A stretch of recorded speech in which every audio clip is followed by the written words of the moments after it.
year that goes by, we learn more and more about how our environment works, how the atmosphere works, and what global warming is doing. Stuff we should have known, frankly, back in the 80s when the fossil, or the 70s, or even the 60s, when the fossil fuel industry realized that this was going to be the end point if they continued selling their poisons all around the world, and working to prevent green energy from emerging. I mean, look at how they went after Jimmy Carter.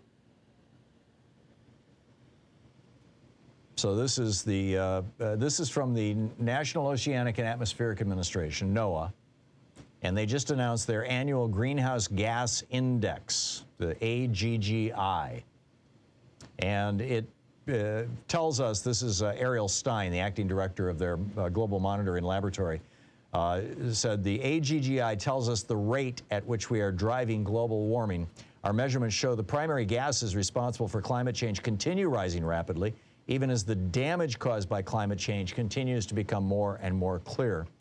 The agency pointed out, quote, roughly 36 billion metric tons of carbon dioxide are emitted each year by transportation, electrical generation, cement manufacturing, deforestation, agriculture, and other practices.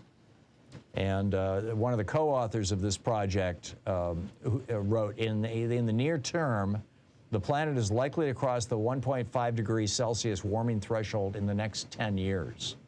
Now, I reported last week some speculation that we could cross that threshold in as little as the next 3 to 5 years.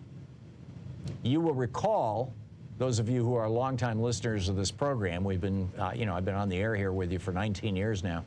You will recall that just 5 years ago, we were all talking about hitting 1.5 degrees by 2100. That's 70 years from now, 80 years, 70, 78 years from now. No, we're going to hit this at the worst, or at the best, I guess, within a decade, and possibly within a half a decade. This is serious stuff. And it is causing, some people to stand up and say, no, wait a minute. This is a remarkable story. There's a fellow, a woman, Carolyn Dennett, who worked for Shell Oil, based out of the UK, for 11 years, senior safety consultant.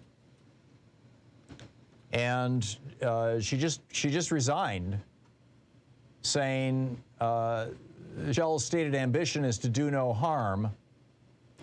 She said this pledge sounds honorable, quote, but they are completely failing on it. They know that continued oil and gas extraction causes extreme harms to our climate, to our environment, and to our people.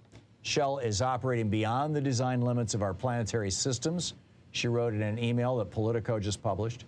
She said Shell is not implementing steps to mitigate the known risks. Shell is not putting environmental safety before production.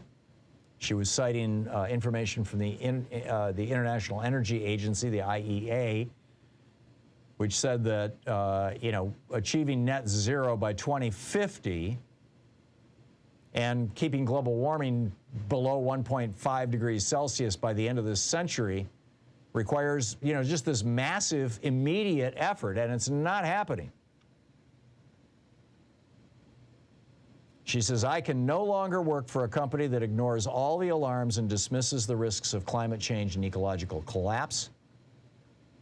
She goes on to say, Shell's leadership must look in the mirror and ask themselves if they really believe their vision for more oil and gas extraction secures a safe future for humanity. We must end all new extraction projects immediately and rapidly transition away from fossil fuels and toward clean energy renewable sources. Shell should be using all its capital, technical, and human power to lead this transition. But, and this is the shocking part, they have no plan to do this. This is incredible.